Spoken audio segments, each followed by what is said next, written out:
utiliza una palabra, en qué momento se utiliza la misma palabra en otros casos y tienen diferentes significados.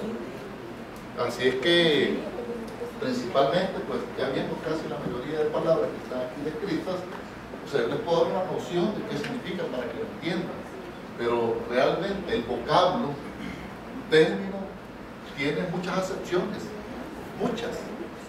Y dentro de todas esas acepciones usted va a decir, eso significa eso se aplica en tal momento, o en tal hecho, o en tal acto. Pero precisamente ya viendo lo que está acá, no sé si quieren que lo definamos así abiertamente, porque yo creo que yo tengo varios diccionarios, eso también lo pueden buscar en internet y pueden buscar las palabras y el significado. Ahora, la aplicación de esa palabra es lo que ustedes tienen que relacionar con una frase u oración. Eso es lo que tienen que ver. ¿Cómo se está utilizando esa palabra en esa frase?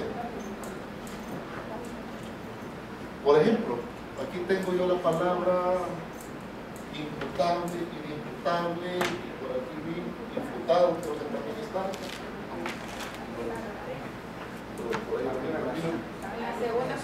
Aquí, imputado en la segunda columna. Aquí está, imputado. O sea, si ustedes ven la misma terminología, pero ¿cómo la voy a utilizar? ¿Y a qué me estoy haciendo referencia? Imputable o imputado. Imputable a la relación de un hecho delictivo que está descrito y típicamente descrito dentro del Código Penal. Ese es un imputado. Yo le pregunto, ¿imputado es lo mismo que reo? O sea, vean la diferencia. Aquí veo la palabra imputado y veo la palabra reo. Imputado es a quien se le atribuye la acción que está calificada como delito dentro del Código Procesal Penal. ¿Y reo qué es? El reo es aquella persona que ya fue condenada y se le atribuye la comisión de ese delito. Vean la diferencia. A veces hablamos, mira, estoy en calidad de reo, estoy en calidad de imputado, es diferente. Es como que le preguntara, ¿conoce la diferencia entre pez y pescado? Vale. Algo similar, ¿verdad?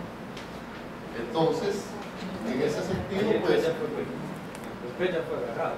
el pescado ya fue agarrado,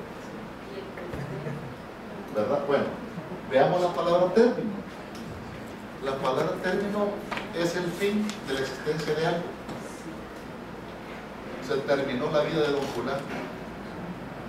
O sea, ese es el vocablo común. Ahora veamos qué significa término en el aspecto jurídico. Es determinar un tiempo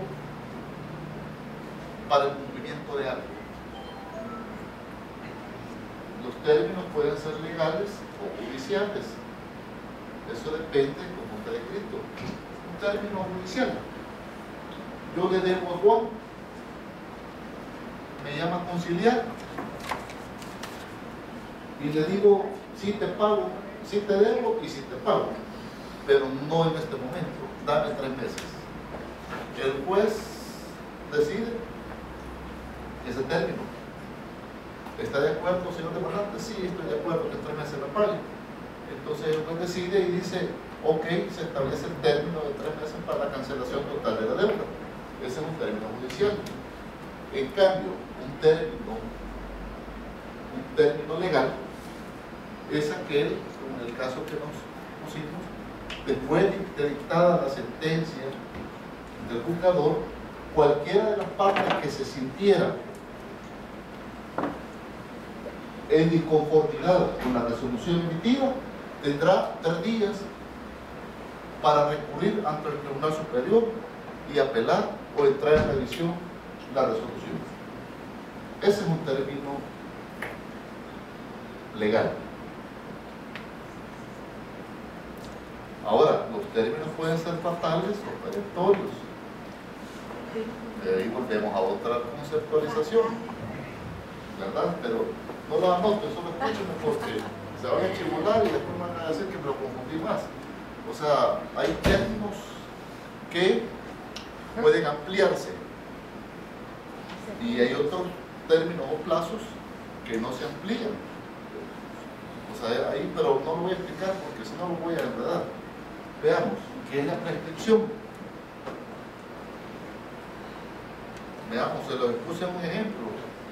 En el caso de Paquito Flores, que antes de que prescribiera la acción, hay un tiempo donde termina, donde se puede procesar o someterla, llevar a cabo el, dígame la palabra, demanda. Miren, aquí se aprende cuando uno opina, porque a veces yo creo que el término prescripción ya lo hemos escuchado, ¿verdad? Sí. Que termine. Sí, yo lo he escuchado en noticias. Así es, sobre todo en las noticias, que aquí somos tan objetivos en eso para poder detallarlo bien. Pero, bueno, la prescripción prácticamente es un plazo para cumplir algo. Son un plazo donde yo finalizo algo. Y donde yo, dentro de ese plazo, perdón, este plazo, la prescripción, yo puedo. Existen dos tipos de prescripción. La prescripción adquisitiva y la prescripción extintiva. Con la adquisitiva yo adquiero la cosa. Con la extintiva yo pierdo la cosa. Extintiva y la... ya me confundí. Adquisitiva y extintiva. Ejemplo de eso, en el Código Civil se establece cuando una persona no tiene el título de propiedad, pero tiene la posesión, uso, goce y abuso de una propiedad durante un tiempo determinado, en este caso para la adquisición de bienes inmuebles, son 30 años. Después de 30 años yo puedo ir ante el juez y reclamar por prescripción adquisitiva que me dé a mí el título de propiedad como propietario. Y la prescripción extintiva es aquella que extingue cualquier acción. O sea, ya no la puedo reclamar. Como en el caso de Francisco Flores. Antes de que venciera el término para poder ejercer la acción penal, interpusieron el requerimiento en el juzgado. Eran 10 años. Si eso lo hubieran interpuesto el 1 de junio, ya no procedía. Se declararon ya sin lugar esa acción. Bueno, intimación es requerir algo de alguien. Se intima al imputado a que vuelva a nombrar defensor. Se intima al imputado para que realice tal acción. Intimar es requerir algo de alguien, es requerir algo del imputado. El citatorio, se lo voy a leer más expresamente en el Código Procesal Penal. Fíjense que yo no venía preparado para esto. Esto para mí ya fue un paréntesis de la exposición porque no era lo que yo deseaba planificado. Pero sin embargo, les voy a leer más que todo lo que literalmente la ley dice y exponérselo. Creo que la palabra citación se lo mencioné a raíz del caso de Regina. Dice, ¿qué es la citación? Artículo 165 procesal penal. Los conceptos de los actos de comunicación, y se lo voy a decir acá, pero no quiero dar un espacio, voy a ver si lo puedo conocer aquí. Dentro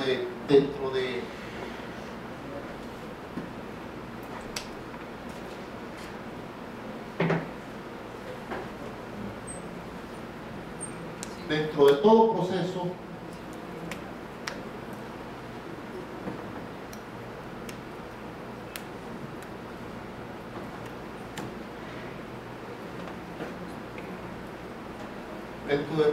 proceso existe lo que se llama actos de comunicación judicial. No existe la palabra como tal, pero entendamos que son los actos de comunicación judicial. Son aquellos actos donde el juez va a notificar. ¿Han escuchado esa palabra? Sí. A citar o enviará correspondencia oficial. Oficial. Llámese esta correspondencia oficio. ¿Qué significa eso? La notificación, aunque no está la palabra, aquí se lo quiero hacer la diferencia. La notificación es el comunicado que hace el juez de alguna diligencia realizada. De alguna diligencia realizada, es decir, el juez informa lo que ha realizado. En el caso que yo estuviese, por ejemplo, en un juicio ejecutivo de embargo, juicio ejecutivo, el juez, el banco me demanda a mí y vengo yo, el juez me emplaza, es otra palabra que después lo voy a decir, y me notifica que el Banco Agrícola me ha interpuesto una demanda. Esa es la notificación. Informarme las actuaciones judiciales realizadas por el titular, por el juez. En cambio, la citación, y me voy más concreto a la ley, es cuando se necesita la presencia de una persona para algún acto procesal. Se ordenará su citación mediante carta certificada, telegrama, etcétera, etcétera.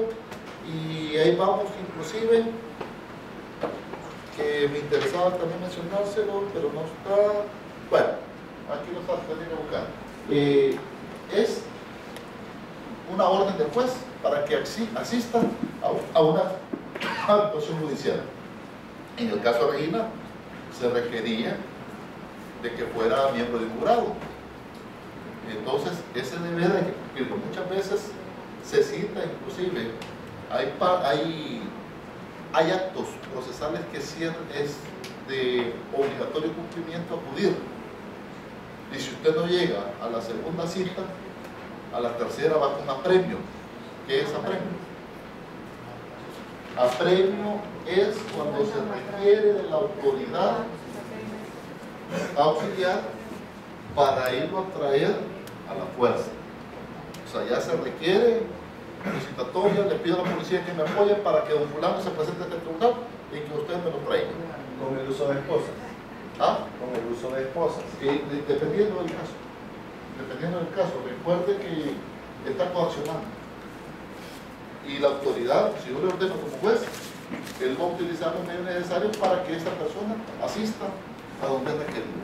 Así como el caso, por ejemplo, de Paco Flores, que se le fue a buscar para premio a la casa. Ajá. Pero eso no significaba que se utilizara fuerza. No, correcto, no precisamente. No puede utilizar la fuerza. Recuérdese que no tiene la calidad de imputado. Ah, bueno, aunque Paco Flores sí la tiene. Él sí la tiene. Sí, el imputado. Pero le digo, depende del caso. Pero si yo soy sujeto relacionado al proceso por cualquier otro caso, testigo, perito, etcétera, sí, por apremio, o sea, yo puedo pedir a la Policía Nacional Civil que me apoyen para que esa persona asista al tribunal. Veamos. El estado celular, ya lo explicamos. El estado celular es aquella persona que pertenece al sacerdocio o es líder de una iglesia de cualquier naturaleza, ¿verdad? El veto, el artículo, ahí lo tienen en la Constitución, artículo 137,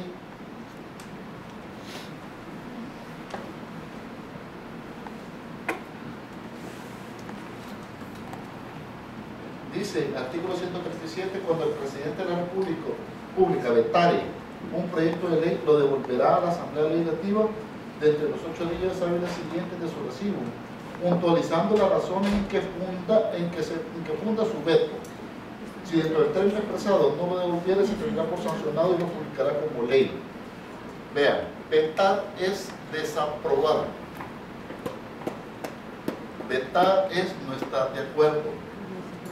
Por eso es que a Paquito Flores le decían Beto Flores, porque en la época de él casi todos los proyectos de ley eran vetados. Ahora, cuando usted sanciona, sancionar es aprobar. Imagínense la palabra sancionar. Aquí me la pusieron, en materia penal o en materia de violencia intrafamiliar, en materia civil y mercantil, la palabra sancionar tiene otro significado. Yo le digo, interpretemos las palabras para después determinar cómo me la voy a expresar a alguien. Dígame. Pero el veto solo es función presidencial. Así es, solo en función presidencial.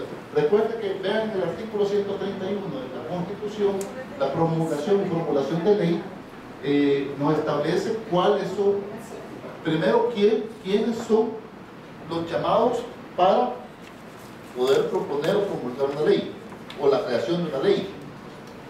La iniciativa de ley, ¿quiénes la tienen? Posteriormente de crear la ley, la Asamblea Legislativa lo tiene que remitir al Ejecutivo para que el presidente lo mete y lo sancione.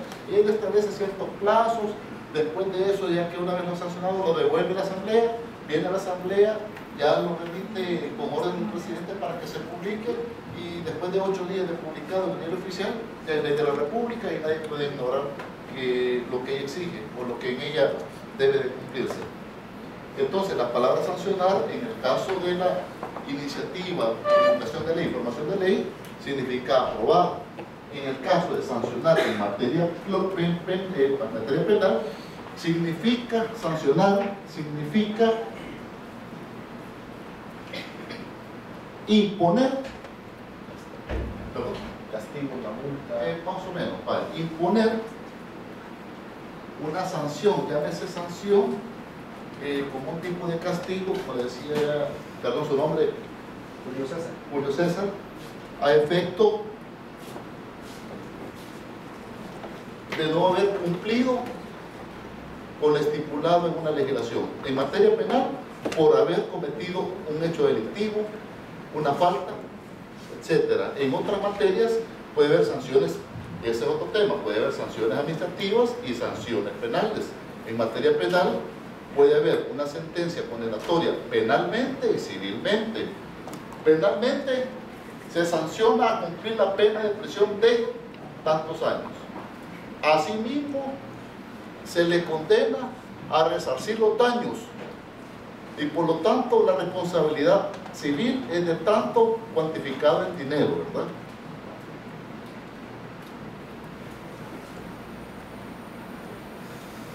El habeas corpus ya lo habíamos dicho, para que tengan mayor referencia, vean el artículo 9, permítame, 11 es: ninguna persona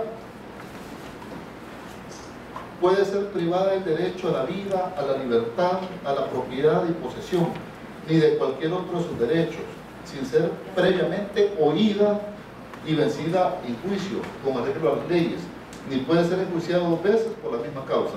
La persona tiene derecho al habeas corpus cuando cualquier individuo o autoridad restrinja ilegal o arbitrariamente su libertad. También procederá el habeas corpus cuando cualquier autoridad tente contra la dignidad o integridad física, psíquica o moral de las personas detenidas. Habíamos dicho que habeas corpus era mostrar el cuerpo, es decir, el significado etimológico, ¿verdad? Pero ya el significado de definición de habeas corpus es cuando se requiere la autoridad competente, en este caso la Sala de lo Constitucional, que es la que conoce los habeas corpus, en los casos que una persona es detenida ilegalmente. Vieron lo primero que les dije. Primero, tiene que ser previamente oída y vencida en juicio con arreglo a las leyes. O sea, a mí, si un policía, ahorita yo salgo y me detiene aquí, él tiene que tener orden judicial. Si no, no me puede detener, al menos que yo esté cometiendo una falta o un delito. Supongamos que yo a Julio César, después de aquí lo agarro a golpear afuera y va pasando un patrulla, y en ese momento sí me puede detener, porque estoy en el término de la flagrancia, es decir, en el término donde se comete la acción o hecho delictivo. Si usted está en su casa y usted ha maltratado, ya sea física o verbalmente, a un familiar, cualquier persona lo puede denunciar y lo puede detener en ese momento, en el momento del hecho. Eso se llama la flagrancia, es decir, como estar dirigiendo el momento mismo en que se está realizando esa acción. En ese sentido, si la policía me puede detener, pero si yo estoy aquí y entra la policía acá y me quiere detener si no tiene orden judicial, es una detención ilegal. Me tiene que demostrar que hay una orden judicial para detenerme. Dígame. En ese sentido,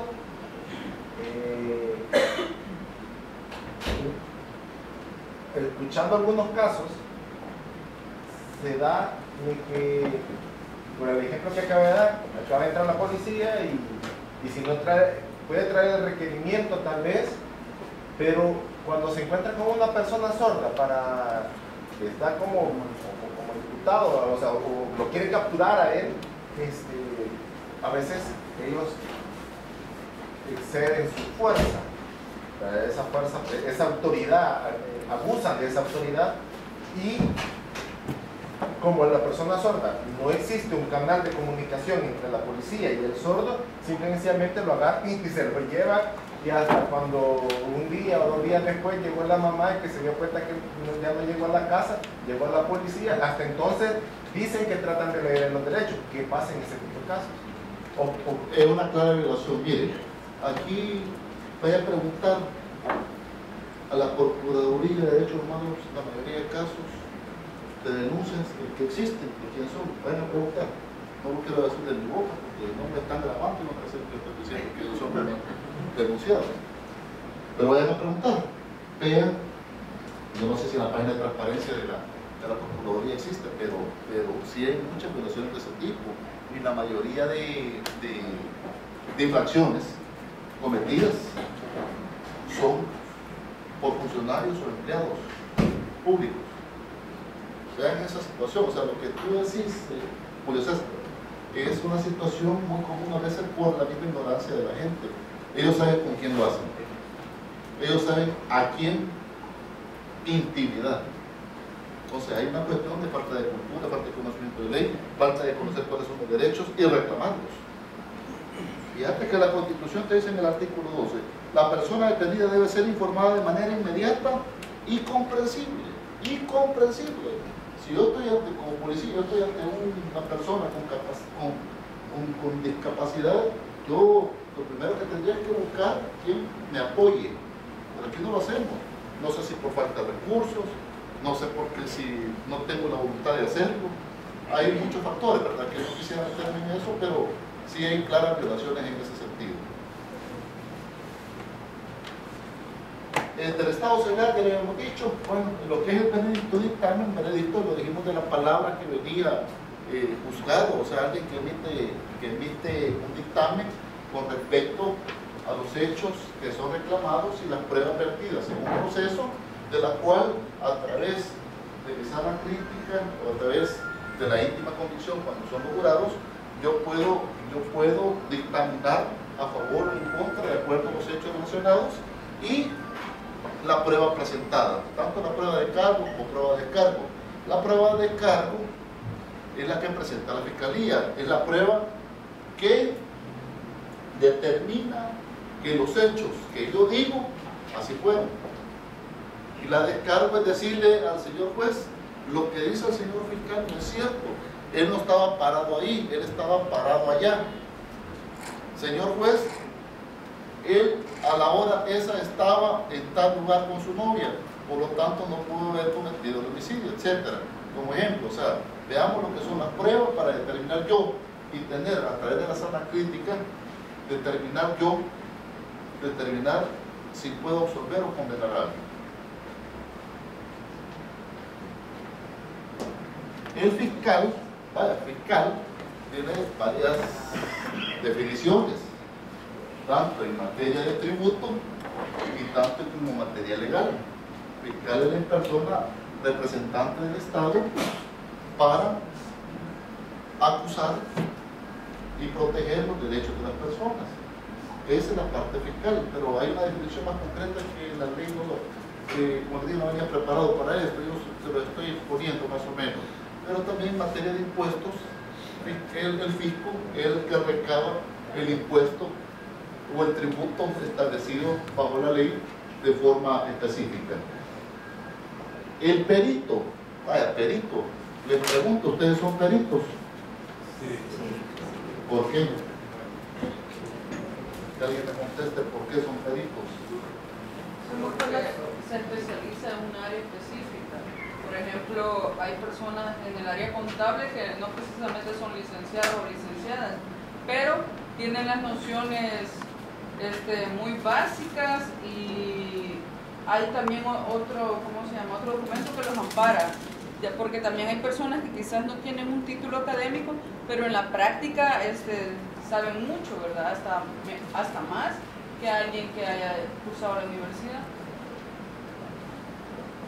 ¿Alguien más quiere opinar? Yo estoy escuchando, perdón, yo ya le escuché y voy a estar pendiente. No encendió el proyecto. No, yo digo. No, ya ni miro dónde está el botón. No, Abajo está el de. Bueno, William se alcanza.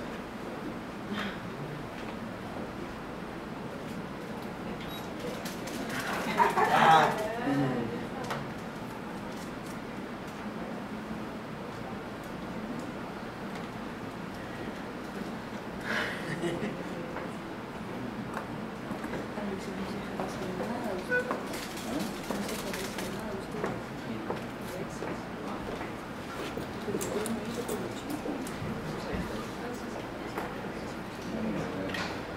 Bueno, veamos.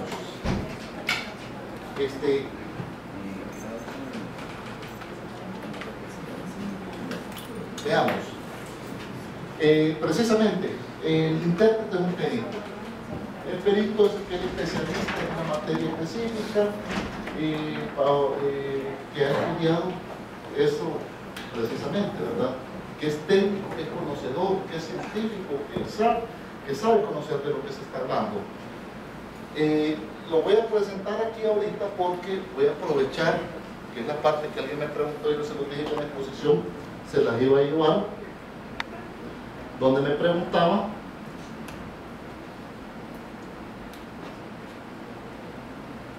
del intérprete. Veamos el artículo 41 procesal penal, dice: las normas relativas a los peritos regirán en lo pertinente respecto a los intérpretes. Fíjense que hacen una separación. Lo que pasa es que en materia procesal penal vemos que el perito es aquel que tiene conocimiento científico sobre cierta área y sobre ciertos objetos, más bien, o documentos, como la prueba caligráfica, el peritaje técnico de joyas, de armas, si un animal no puede disparar, etc. O sea, ven desde el punto de vista objetos. En cambio, el intérprete lo vemos relacionado al entendimiento de una persona, a la comunicación que puede existir entre el sordo y las personas oyentes, creo que sí, así ¿por qué? Esa relación. Y veamos, y dice: los peritos serán de dos clases. Perdón, voy a leer el artículo 26. El juez o tribunal ordenará peritaje cuando para descubrir o valorar un elemento de prueba sea necesario o conveniente poseer conocimientos especiales en alguna ciencia, arte o técnica. Pero veamos, o valorar un elemento de prueba. Si yo tengo un testigo que es sordo, pero si vio los hechos, necesito el intérprete. Ahora, ¿en qué momento lo voy a utilizar? Estoy dando testigos, no estoy dando imputados, porque la diferencia que va a existir es que la prueba se establece en una etapa del proceso penal. Todos los procesos tienen etapas o fases. Estas fases están determinadas sobre ciertas circunstancias